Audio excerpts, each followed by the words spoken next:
feel like I'm just like a boat upon a winding river, drifting So, towards an endless black sea, further fuck. and further, drifting away. It is from where I want to be. 8:30 a.m. It's Wednesday morning, and I realized because I tried to listen. I tried my best. I tried to listen to the last one of these, and I realized I say the F word way too much. It slips out way too easily. So I gotta work on that shit. Yeah, see, shit is okay. I'm okay with that one, but I don't know. It didn't sit well with me. I don't know why I'm up so early. I just got fucking see, look at this shit. I just got breakfast, which is good, I guess. I don't know what the hell I'm doing. I don't know what the hell I'm doing right now. So yeah, this is the next episode of Open Michael Miller, episode 2, right? This is the next week from the last week. I'm still a little messed up. Last night was wild. I had a wild, very sad, lonely, fat dude kind of wild night. Hung out with Abhishek and Al. And Abhishek got a bottle, or tried to get a bottle. I'm gonna be open. All right, this is open, Michael. And if you guys aren't comfortable, or whoever's listening isn't comfortable with some of the things I'm talking about, then you don't have to listen necessarily. And it's not in a mean way. That's just me saying that. Because I feel like if you are someone that wants to take the time to listen to something like this, you're gonna want me to be honest as much as I can. And I'm 18, so I'm not afraid of getting grounded or anything. So I'm just gonna try. So last night, Abhishek tried to get a bottle of the Jim Beam, and because I have a 2 p.m. today, and I thought, we'd be able to have some fun, be able to sleep in, I'd be able to go to class fine. And he tried to get a bottle of that, and apparently he couldn't. So he had to get some other bourbon. It's like Evan Williams. I don't know if it's all those types of alcohol. They just you got to name it after yourself, or especially with like a name like Evan. I feel like why would you go with your name for that? Evan is a fucking terrible name. I can't be the first one. Evan is a awful name. It's a half name. It's like part of Kevin or part of Devin. Like, I never seen any other name like that. Like, I never met an Eichel, you know what I mean, or a Ayla, I never met any of those types of things. It's Evan is this is stupid. I'm trying to riff on shit, I guess, because it's some stuff that I'm trying to. Here's the thing: is that I was so impressed that I was able to talk for an hour last time. But the difference is that last time I had an hour's worth of stuff to talk about, and because that was a month, and it was a big move, and a lot of stuff happened, and this is 1 week later, and this is me trying to talk just as long with nothing to say, except last night was wild. I like to dabble in alcohol sometimes, because it's something I like to do, but and I don't like to smoke at all. This is some might haven't, but every time so far that I've tried smoking, I've ended up crying and falling asleep on the couch or in a corner somewhere, like every single time. So I don't mess with that as much anymore. So, but and I usually think the alcohol usually makes me feel good, because it boosts confidence and stuff. I'm doing this recording in the lounge. Hold on.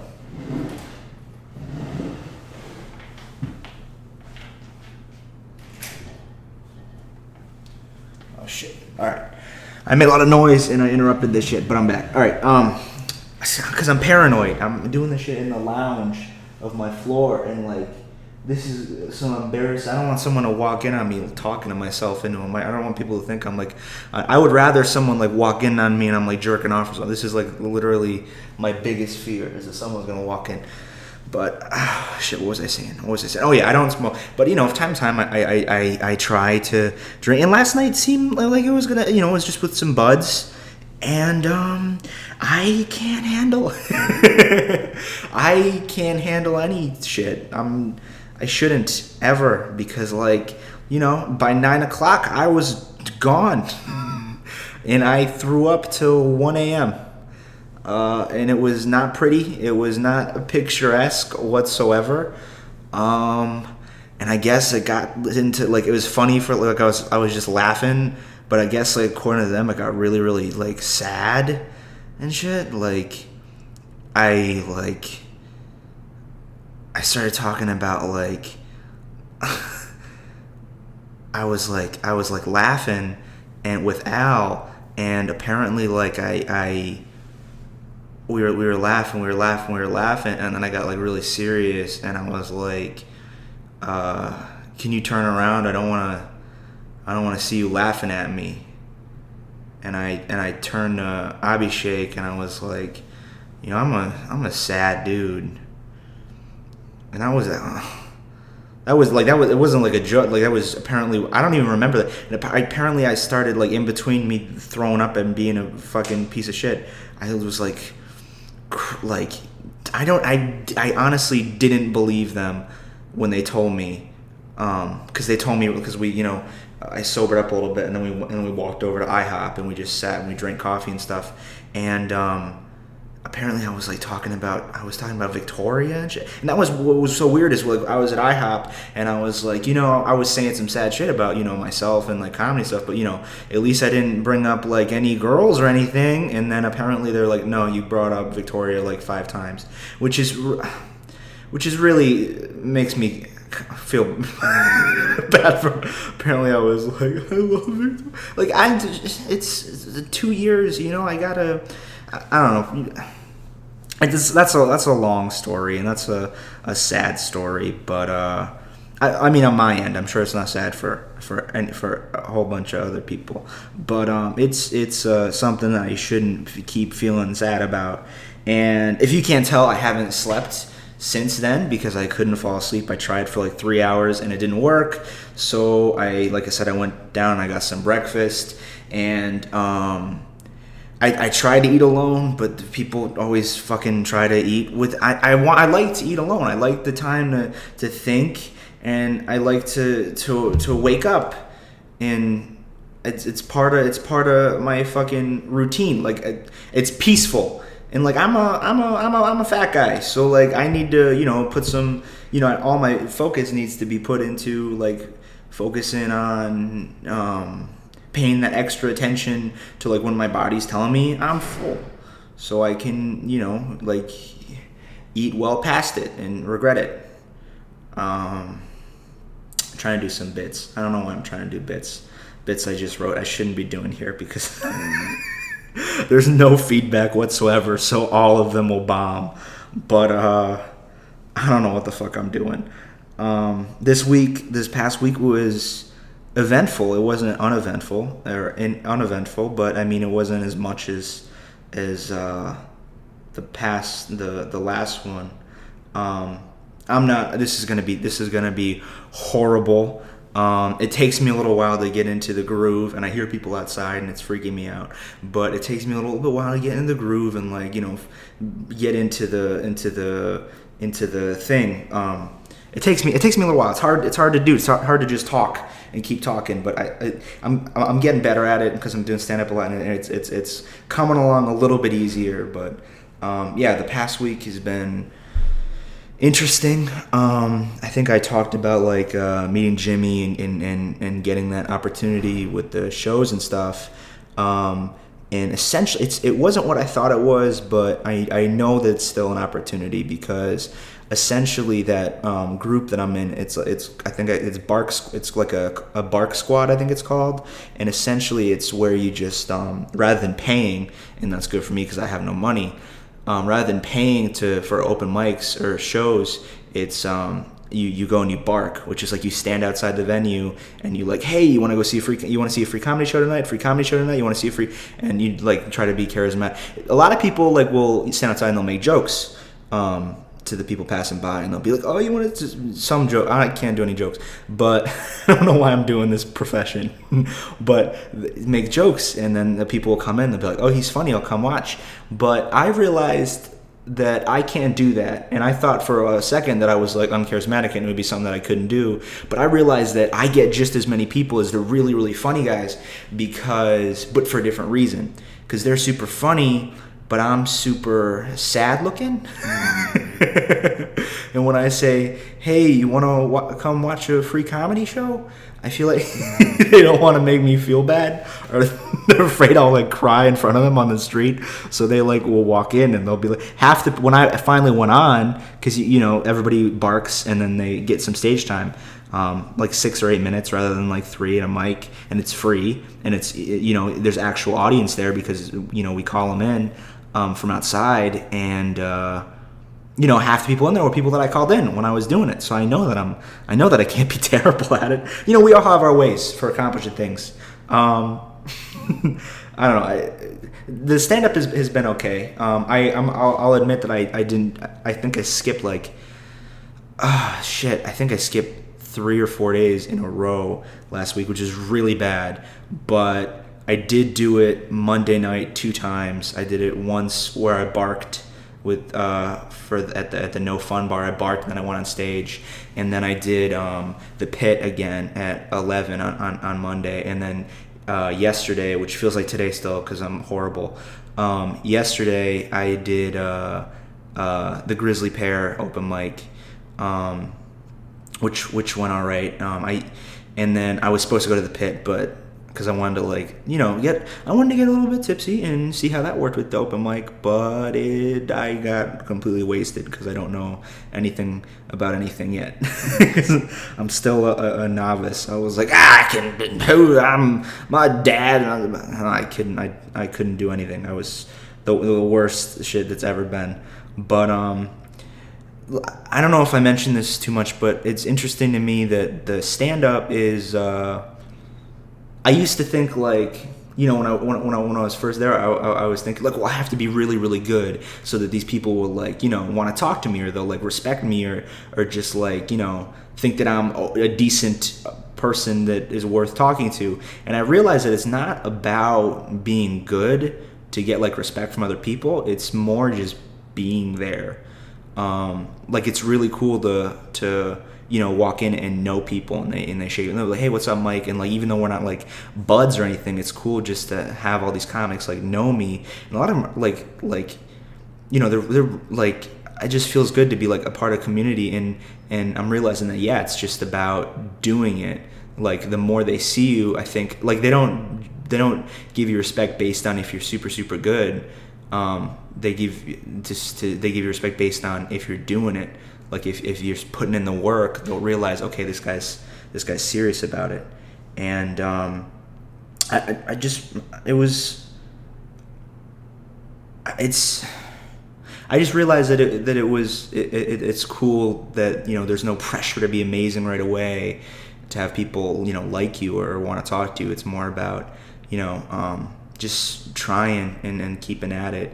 And the one girl from the Astor Place, the stand-up group that I was trying to get into, actually came, and people outside, fuck, I need to find a better place to record this, came and talked to me about the auditions, which was surprising, on Monday night when I was at the Pit. And she was like, you know, I really think you're funny. Like, it was, you know, there's no hard fit. Like, you were great. You were super funny. I loved your jokes.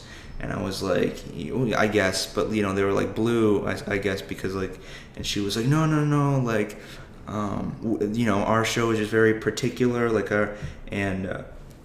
you know, and we don't, like we don't even have to tell you to go to mics, because you just, like, go to them, and, like, you just, like, and I felt like, you know, she did a super nice thing, because she didn't have to come talk to me at all, but, like, initially I felt like sort of like patronized, I guess, and I shouldn't, because I should feel patronized by everybody because I'm just starting out, but, like, I felt like like just tell me that I wasn't a right fit, or don't like be like, well, you see, the reason we didn't accept you is because you do it yourself. Like, you would want me then, you know what I mean? You would want me if I went and did it myself. So, I was really appreciative, and I thanked her, and I was really genuine about it. But like at first, I came across as a little like, I guess, douchey, because I don't know, I just got a weird feeling about it. And like I said, I skipped a few days, but I did 2 on Monday, and I did 1 yesterday before I got drunk with Abhishek, and it was, I talked about trying to like the difficulty in trying to find a perspective that like matters, and I talked to because a couple people listened to the podcast, and they were telling me about that too, that like it is difficult, and it is difficult to perform. It's very different to perform for comics rather than audience, because a lot of times they're focusing on their shit, or like if they do find something funny, they'll say it's funny. Like I catch myself doing that all the time. Like with my friends, like if I hear something really, really funny, I usually won't even laugh. I'll just be like, hey, that's like a really good bit. You should like write that down. So like it is really different. And I've been, like I said, trying to find a perspective that like matters to people, and it's hard. Like I said, I made a couple jokes about the fact that I do dick jokes and shit, and the fact that I don't like doing them. Like I get queasy. So like on Monday night when I barked, it was a show with real audience. So I figured, I should probably do stuff that I know works for the audience. I shouldn't like go up there and try to work on brand new material like in front of the audience. So I did all my stupid penis jokes, and they got laughs. They were fine, but it just felt queasy. I don't feel right doing them anymore. I don't get any enjoyment from it, and I feel stupid. But the weird thing is when I try to talk about other things, like in a more general sense, like I said, I'm 18. It's very hard for me to come across as authentic if I'm talking about other things. And the best advice I've gotten is to, just be more personal and just focus on the personal aspect of it. And, that's something that, I tried after, because like after I did that show, I went to the Pit, and that's just a mic. And I just tried new material, and I completely, like, no one did great at the mic. Because the vibes weren't very good in the room that night, but I completely tanked. It was all new stuff, and pretty much nothing worked, and so Monday night felt pretty bad. But yesterday was pretty good. I went to the Pair, and it was one of those things where it was like, the $5 first, $3 middle, and then free randomly selected. And me and Al went to that mic yesterday, and we both did the one at the end, the randomly selected. And I tried all new material, and it felt, even though there weren't a whole lot of people there and it was all comics, I felt really good about it, because a lot of them I knew, even though like I wasn't getting many laughs, I knew that I was getting on something that mattered more to me, and like I think is funnier. Like for instance, while I was waiting there, I actually came up with something that I thought was really funny, and like I don't want to say it's funny and then say it on here or tell my jokes on here, but at least I want to be kind of discreet about it. Otherwise, it's like, otherwise when I'm trying to make you laugh and then I don't make you laugh. It's pretty embarrassing if that shit happens. I also like. It's really ironic too, because I don't know if I mentioned this either in the last one, but I have this thing where I don't tell people my jokes in person. Like when they hear that I do stand up, they're like, "Oh, tell me a joke." I'm like, "No, I can't." And then my excuse is I tell them that story from Publix when I was having a job interview, and the boss or the guy interviewing me told me, "All right," because I mentioned stand up because I'm an idiot, and he said, "All right, tell me a joke." And I was like, "Okay." And I'd only done like 2 open mics, so I did this joke about the Chinese buffet that I thought was funny at the time, and I still think it's kind of funny, but I can't get it right. It's essentially like it goes like I was making plans with my friends to go to the movies, and I had at night at like 6 o'clock, and I had a bunch of time to kill. It was like 12 p.m. So I decided I might, grab some lunch at the Chinese buffet. And I went to the Chinese buffet, and little did I know that was it for the day. That was the end of the day. That was my event for the day. There is no after the Chinese buffet. I was naive in my thinking to think that I could ever do anything after I eat Chinese food buffet. And I like had a weird tag where it was like the Chinese buffet is like the event for the day, as in like the decathlon is the event for the day for a decathlete. Like there is no after the decathlon you go and run another marathon or something. No, that's your event. It's not funny. It's not funny. It was like almost a year ago now when I interviewed at Publix, and it's still not funny. I think there might be a funny premise in there somewhere, but it's not funny, and the guy did not laugh, and he said that's not funny, and I said, oh, and I got hired, but that was bad enough. But then for the next week, he was like, anytime he'd see me, be like, hey, the comedian, and he'd like call me over, and then he'd call some other random employee who I hadn't met yet, and he'd be like, hey, Michael, tell him that joke that's not funny. And it's like, what the fuck do you want? Like, you already told them it's not funny. Why the hell would they? What's the point of me telling them? And they're sure as hell not going to laugh now because you told them not to laugh. And so whenever I explain to people that story, because I was going to that story, I realize the story isn't funny either. Like when I try to explain this story, why I think that story is kind of funny that it happened that way, and I realized it's ironic that my story about not wanting to tell my stories is also not fucking funny. So I don't know what like I said, I don't know what the hell I'm doing.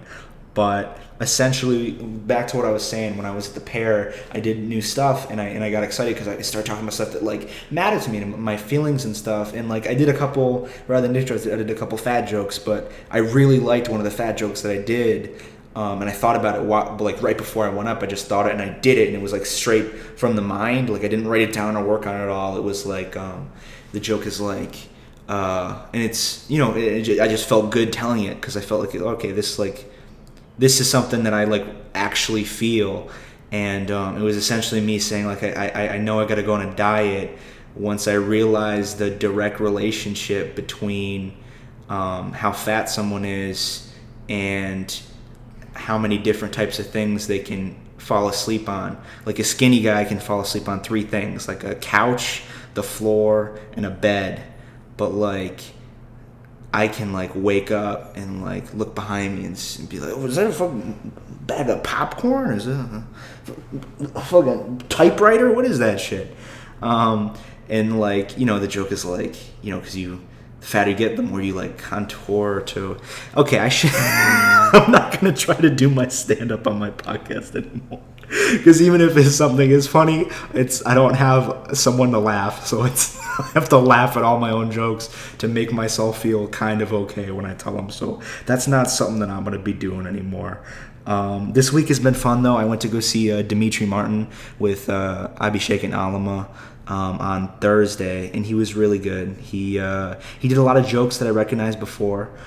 He's a different type of comedian though, because like, you know, a lot of my favorite type of comedians are bit comedians where they go into bits and stories and stuff, but he's like a Stephen Wright, Mitch Hedberg, one classic one-line comic, and a lot of shit is good. A lot of it I recognize, but he was there like promoting his new web series or whatever, and it was really cool. I really enjoy. I think his strongest thing is that pad, is the large pad that he does. I just think that his particular humor and his brilliance shines the best through that. So I'm always excited to see what he does with that thing, with his drawings. And that was fun. And then, I don't want to be weird about this, but after that, because I think I really met the funniest person I've ever met. And it happens to be a girl, but I swear to God it's not a dick thing. Because that's the first thing I thought, and that's the first thing my friends thought when I told them. I was like, this is the funniest person. And they're like, are you sure it's funny or is she pretty? But no, it shocked me, and I kept feeling like an asshole because like I kept feeling like an asshole because I would say shit like I felt like I was like, being condescending or patronizing to her, and I hated people who are like that to me. But like she would tell me, and I would say, like, you legitimately impress me. And I feel like wasn't the word I wanted to say, but I did mean it. Like, I was legitimately impressed by some of the shit because she came and wanted to talk to me about stand up, and I've only been doing it for a month. I'm not someone that knows what the fuck I'm doing, but she happened to see me at the auditions, and she wanted to talk to me about stand up. And she brought a fucking giant book, like a full notebook of jokes that she's written over the past, like, I don't even know how many years. And she was pretty goddamn good at the auditions, and that was her first time ever doing it, and she was like good. Like, and Al's like that. Like, some people are just, and it amazes me how some people are just good. Like, they just go up there and they're good. And she was one of those people, and she brought out the jokes, and like every single one of them, I was like, this is a really fucking good joke. And it was like, it impressed me. That's what it legitimately impressed me. And then she was telling me sketch ideas. I'm like, holy shit. Like, I just remember after that I was like, I called up Al and Abhishek, and I was like, guys, I got to talk to you like now. And they knew I was going out to talk to this girl and get pizza. And, when I was like, I got to talk to you guys now, I'm 99% sure that they both thought I like got laid or something. But I was like, no, it's not like that at all. It's not. And I was like, guys, like, two things. Like, I realized I just met the funniest person I ever met ever. Okay. I've met a lot of fucking really, really funny people, but it's one thing to be super, super funny and also like someone that works at it, like someone that like can tell there's like energy and time put into it. It's just an amazing, like, I think that's the difference between like comedy and funny. Like, it was just unreal. And I told Al and Abhishek, and Abhishek was like pissed off because he thought I got laid, and he's like, it's 2 a.m. And I was like, because I was like, you guys gotta meet me, we gotta talk now. And he's like, 2 a.m. I would have done this if you were telling me you got laid or something. And I was like, no, but this is even better. And it legitimately was, because like, I'm excited. I was trying to explain to them, like, I realized like this is the time when this is the legit come up. Like, I'm meeting people that are way more talented than me, and legitimately, and not BSers, and very, very modest. Like, she did not think she was as good as she was, and I feel like that's part of the reason why it felt, when I was saying it, patronizing and condescending, because like, I don't think she was taking it as seriously as I was saying it. And I hope this isn't weird. I hope she never listens to this, but I just felt it was important to say, because like, it's so rare to meet like real, I don't want to say real people, but that's what I'm trying to say, real people, because there's so many fucking fakers here. There's so many fakers that'll just like, during class, they'll just like argue with the teacher and shit. And they'll, like, the teacher or the professor will say something, and then and I don't think it's bad to argue, but if you argue and you have no idea what the fuck you're talking about, I think that is a negative thing for everybody. I think you should be quiet and just learn and listen. That's like my biggest thing, is I just listen. I don't raise my hand unless like I feel like I really have something to contribute. And it just really, really, really fucking bothers me when people pull that shit. Like they think that they, like, I don't understand the ego that you have to think that, like, that's what I always say, like, when someone, like, because we did a couple of those icebreakers for some of my first classes, and they were saying, like, name one thing you like, name one thing you're good at. And when it came to things I'm good at, I would say, like, I'm 18. Like, I'm not really good at anything, and that's part of the reason why I'm here, is because I want to be good at something. But I'm not going to tell you that I'm good at anything, because I'm really not. It's kind of impossible for me. I've been a person for like 2.5 years tops.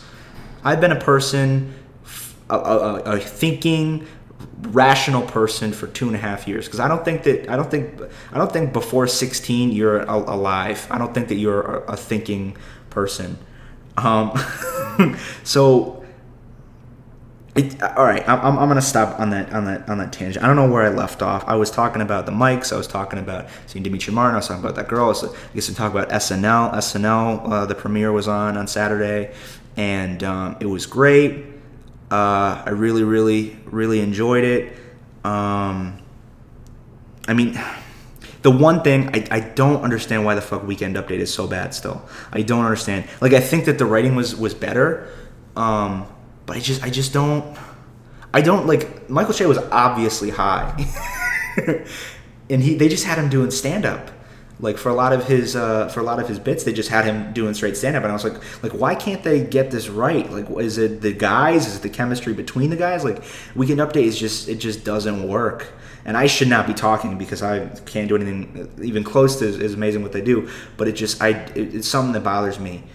And I don't know why I felt the need to say that here, but I watched it with Abhishek and Alima, and we had a good time, and we just talked about it and what parts annoyed us and what parts are funny, and it's cool to have that. Like, I'm really happy I met those two dudes because it's really cool to be able to do that with people.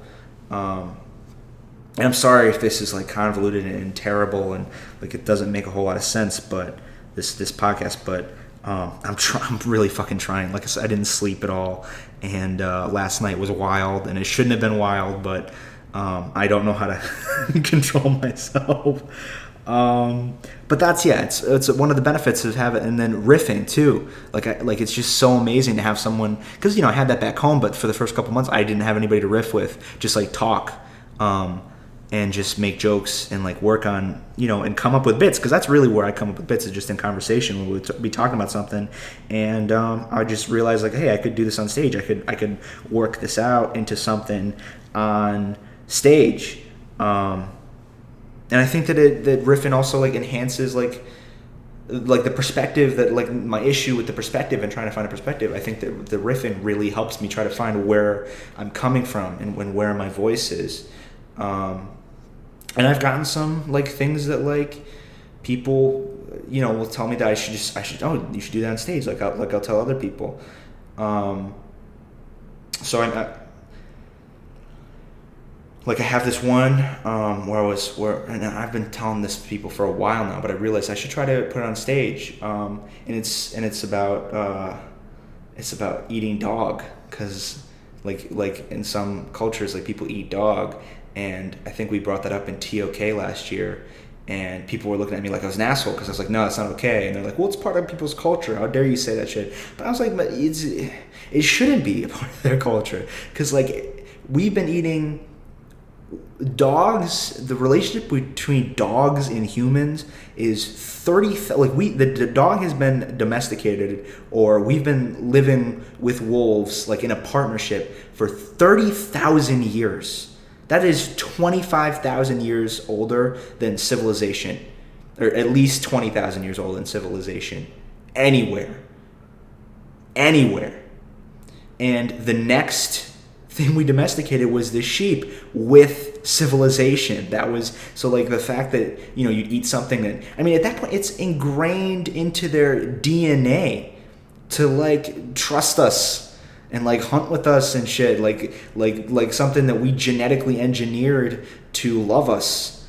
And like it makes me queasy to think that people like, and maybe this is just me being ignorant and being, like I said, this is my hate speech podcast. I think I should really put it all out there so that anybody that doesn't like me has a lot of stuff to use against me. So no, it's just something that is always like, whenever I see a picture of like a fucking Shar-Pei or something, like like a rotisserie chicken over a fucking campfire or something in whatever country, I was like, what the, like the dog's tongue is it's still wagging its tail most of it. Like I'm like, oh my god, like what are these people fucking doing? It's just something that like I was just telling that to Al and Abhishek, and like, that's a good thing to talk about. Like if you can turn that into a joke, that'd be interesting to talk about on stage. So it's cool to like just have conversations and realize, hey, if I change this a little bit, or I can talk about this on stage. Like I said, on here, I'm worried about saying the F word too much or dropping the F word. A lot of people tell me that I should try to go clean. I should do some clean stuff, and I think that I do want to go less blue, so that I'm not just making myself feel stupid and just talking about shit and dicks and stuff. But I don't know if I ever want to. I don't know if I want to go clean, like where I can't swear at all, because like, first of all, shit and dicks is funny. Like they just are funny. They're just funny. But and they are, like, you can't even deny that they're funny. But I feel like there's so much more else to talk about, and that's like a thing where you can talk about so much more than just that, and you should try to talk about more than that. You can talk about that, but you should also try to talk about other things. But like with swearing and stuff, I don't see the reason not to, because swearing is also funny. Like swearing is funny because it's like a raw translation of emotion, and I couldn't imagine not being able to swear while I'm doing, like, it's how I fucking get through it most of the time. It makes me hate the things I'm talking about a little bit less. So yeah, I don't know. It's gotten to the point where it has gotten far enough into the podcast where I can talk about things that I don't want people to know. I can talk about those things with the idea that definitely have not got this far, because they've heard me rambling in my kind of like after getting drunk situation I'm in right now, where I'm not, too with it, and I'm a little bit, disorganized. But crazy thing is that Lasha is taking a bus, and he's coming to visit, and he's staying for the weekend in New York, and a lot of people know that because I told everybody. He's taking a bus. He's coming here Saturday morning, and he's leaving Sunday night or Monday night, which is awesome. We can hang out. We can do all this shit. He can check out the mics and stuff because I've been telling all about it. It's gonna be really fun. And then Lasha doesn't know this, and no one else knows this, and no one is gonna know this because no one's gonna get this far in the podcast. But Will, who's a mutual friend of me and Lasha, is also coming up over the weekend, and Lasha doesn't know because Lasha planned this out a while ago, and I was telling Will about it, and Will's in DC, so he's like, I can just take a bus too, and we can all chill. And I was like, oh, that'd be awesome. It's like, we shouldn't tell Lasha. We should surprise him. So Will's actually getting here Friday night, and Lasha doesn't know. So if anybody actually does listen this far, like, don't tell Lasha, because I want to be surprised. And I just want to prove that that neither one of them listen to this. Because if they do listen to this, they'll be like, yo, I heard, and they'll just message me. But that's going to be super exciting. I can't wait to talk about that and what happens the next time I do this. I miss those dudes a lot. It'll be nice for them to meet, Abhishek and Alma and all these other people that I've met. And it's fun. It's fun. As for everything else, it's great to be working on stuff again. It's great to have things going on so that I don't get sad. Like I said, we're working on sketches now. I'm thinking a whole, like, I don't even like to call them sketches, but because they're not really even funny. Basically all I can say is that they're a lot like, the vignettes in Louis, or fucking any of these new types of comedies, because that show was so influential for all these new single camera comedies where it's like sort of like a short film rather than like a multi-camera sitcom. And so that's what a lot of these are, that all these ideas, and they're pieces of my life. So I'm really excited because I'm thinking and I'm remembering a lot of really funny, sort of bizarre things. And the script for that movie is going really, really well.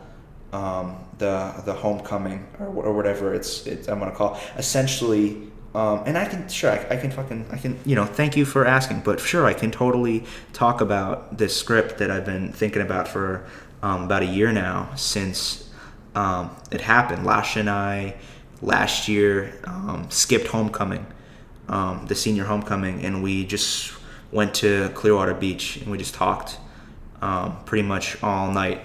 And that was like, this would be a really cool movie. You know what I mean? For just like two like loser kids that just skipped homecoming, just went and just talked. And I've been thinking about it, and like a couple of weeks later, something else happened. Because I was like, but how would that movie end? How would something like that end? And because it was like a lot of the stuff we were talking about is like the future, and like the best way I can explain it is like not knowing because especially we were in our senior year, we hadn't gotten any colleges. It was homecoming. We were doing all these college applications. We were taking all these exams. We didn't even know what we really wanted to do with our lives. I just thought it was such a powerful time in my life of just not knowing any of these things. And for me, I just was miserable. Like I was like, I didn't know if I was always going to be alone. I still don't know if I'm always going to be alone, because it's totally possible. And that's a fucking scary, like that's why whenever someone goes through a breakup or whatever, I'm super empathetic. But they're like, whenever I try to talk about, being alone, and they're like, I feel you. I was like, yeah, dude, but like, you don't anymore though. Like it's until it happens, it's just like, it never, here's the thing. I don't want to say I've had sex with 2 women, if you count 2 women that I have totally not had sex with. So yeah, no, I'm totally like completely inexperienced.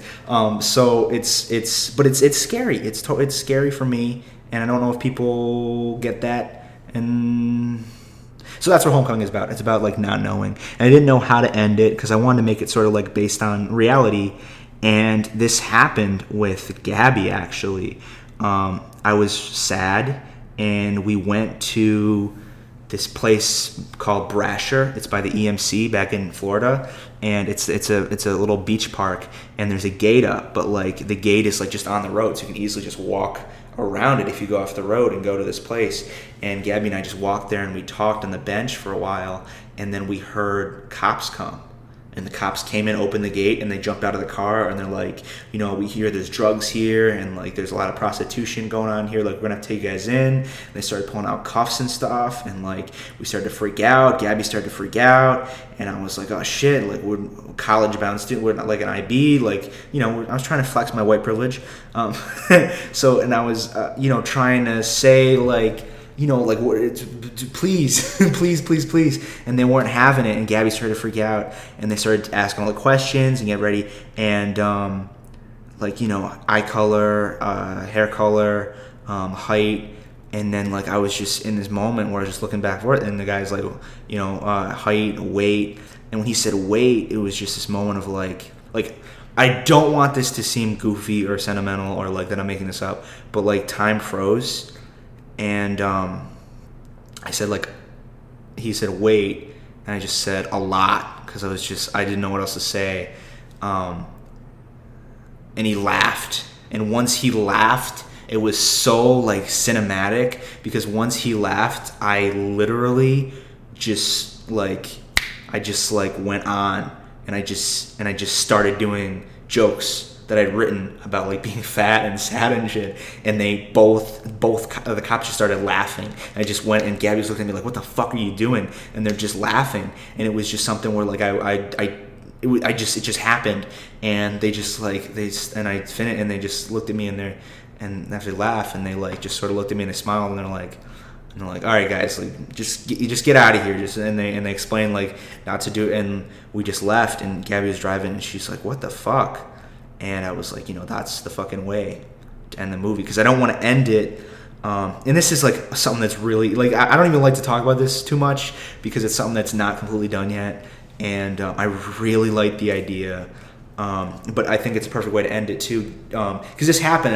It was just a story that I was telling people like that this happened, and it was actually James that told me, hey, that's how you end your movie, because we had talked about the Homecoming idea for a while, and I was like, this is an amazing story, and I was so pissed off at myself when James was like, that's how you end the movie, because I was like, fuck you, yes. I was like, why don't you let me wait? Why don't you wait for me to think about the ending? Because like immediately after I like called James, and he's like, yeah, that's the ending to your movie. I was like, fuck you.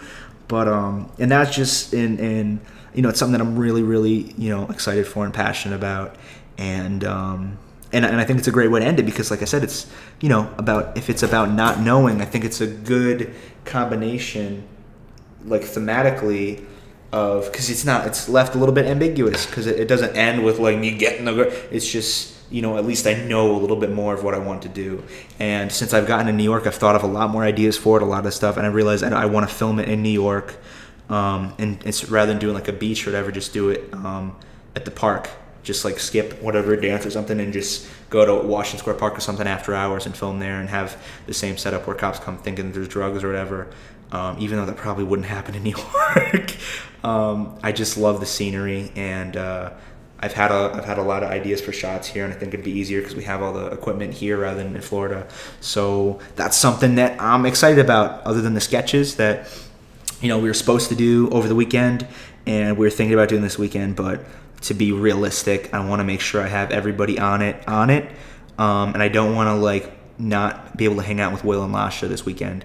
Because I'm working on the movie, so I'm probably not gonna work on filming the F-bomb, which is that short little sketch, until next weekend. Once I get all the people that want to be in it and want to help out on it, I've told a couple people, but I really have to get like a production. I have to get like a producer type, because there's a few. I know that there's a few people that are just like type A personalities, and they're just like they want to like get things together and get organized, and not like Abhishek and Alan. Like none of us are producer type people. Like we're just like lazy writer type dudes. Like they're both very, very good at like directing and cinematography and stuff, but like they're not like they're just creative dudes that don't really necessarily just like have that drive to like they make stuff, and like I do too, but they don't have that like personality where you like go out and get people and like organize it, and like it's hard to do that. So I'm gonna have to either step up my game, or I'm gonna have to like beg someone that is very organized to help me organize this. But either way, things are still happening. And it's exciting being here. Like I said, I'm meeting some comics, and it's exciting to know more people. And I'm like, it's so cool to walk down McDougal Street and see like I've seen Dave Attell there like 2 times outside the Comedy Cellar.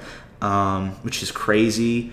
I saw that Rick Crom the other night. He does a class there, but he's the one from that one Louis episode where they're around the poker table and they talk about faggot, and they talk about like the meaning of the word and like if it's ethical to say on stage and stuff. And Rick Crom was the gay dude in the glasses that was like telling him that like I think he just played himself like everybody in that thing did, but he was telling him like what the word meant and the meaning behind the word and stuff, and it got really, really quiet and shit, and it was just a really powerful scene. So I've seen like so many people there, and it's really, really cool just to be there and just like realize that like Grizzly Pear is like literally like like a couple steps away from the Comedy Cellar. And the other night when I was watching SNL, I was so mad at myself, but I go and the next morning I look, and Aziz Ansari posts this picture of him at the Comedy Cellar with fucking Chappelle and Chris Rock and some other fucking dude just doing fucking the Comedy Cellar on Saturday night. I was so mad at myself because I'm right there, you know what I mean? I'm 5 minutes away from the cellar. So like to see these huge people that like are such huge influence on me is so like heartbreaking to see that they're, but they'll be there a million times. Like the Comedy Cellar is the spot. So yeah, things are moving. Things are definitely moving. I'm probably gonna do another mic tonight with Al at the Pit. I'm gonna try to keep doing the one mic a night. Like I said, I had that slip up where I didn't do it for a couple days. It's hard. It's weird to balance because I have to balance, putting energy into the film because that's why I'm here. But at the same time, I don't want to like slack it all with the comedy because that's also why I'm here. So like the 4 days I didn't do it, I made sure I like watched films and stuff and tried to at least be productive. So I'm trying to get on a better regimen. I am trying to go on a diet, even though I fucking say that all the time. I'm trying to get on a better thing. I'm trying to like exercise and stuff. Which is help me in so many ways because like I don't want to feel like I don't want to feel fucking terrible, and that's why a lot of the bits I'm doing are about diets and stuff now because it's something I'm going through. So yeah, if I get a nice little 4 or 5 minutes together, I'll be sure to like either record it and put it on here as audio, or maybe I'll videotape it and put it on YouTube or something. But once I get that, I'll because I'm at this point where like I'm just trying to write jokes. Like I'm totally doing quantity over quality. right now, because I'm just trying to write and just get more, because I want to get into the process of just writing jokes and being able to just write jokes, and I'm getting better at it, where I can just think about something and think of a joke for it. And that's part of the reason I'm doing this. So I think like talking about it, hopefully I want to get to the point where I'm comfortable enough doing this, where it's not completely awkward every time, and I can just get into it right away, and I can bring up things and riff on the spot and try to come up with ideas that way. Because it's, the pressure is what, it's part of the reason that like conversation is so great for coming up with jokes, is because it's that added pressure. Like you're essentially performing for another person. But the pressure is so particular, because it's really, you have to have a level of comfort along with the pressure. You have to believe that you can, like on stage, when you're a rookie on stage, it's like it's too much pressure. Like you don't want to experiment at all because you're so afraid you're gonna fuck up. But when you're like with your friends, you're not afraid you're gonna fuck up, because if you tell a bad joke, you tell a bad joke. But at the same time, you're like with them and you have this added pressure to be funny.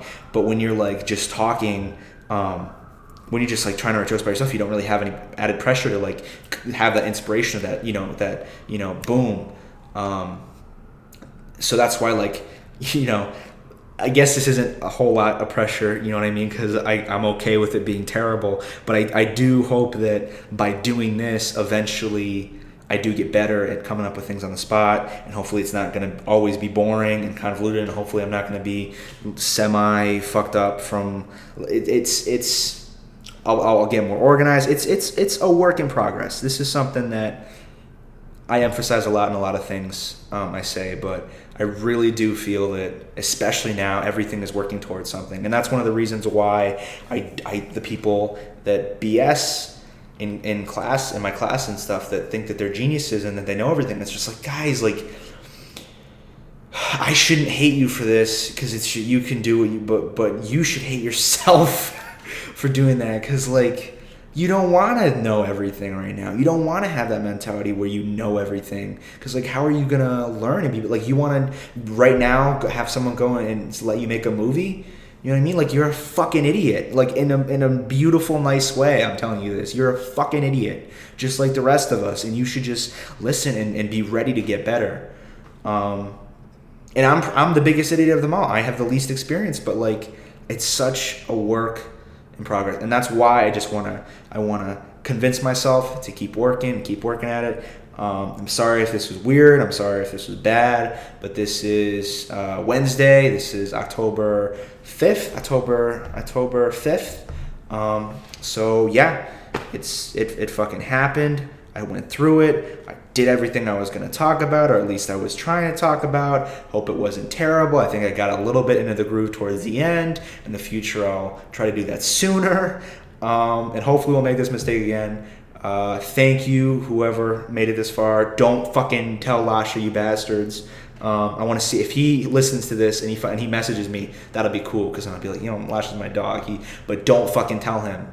Because I want to surprise him, but it'll be just as nice if it's a surprise for me that he actually listened to it. So thanks for anybody that listened to all this shit. New York's been fun. Anybody want to talk to me? Just for real, just fucking. I have so much time because I'm in a bogus college. I'm in art school, so I have all this time. I have enough time to do stupid podcasts and stand up. So I totally have enough time to call. So anybody that wants to talk, just give me a call. Yeah, that's pretty much it. Thank you. Put on my album music, because I'm pretentious. I don't know. Sometimes I feel like I'm just like a boat upon a winding river, twisting towards an endless black sea, further and further, drifting away from where I want to be. Who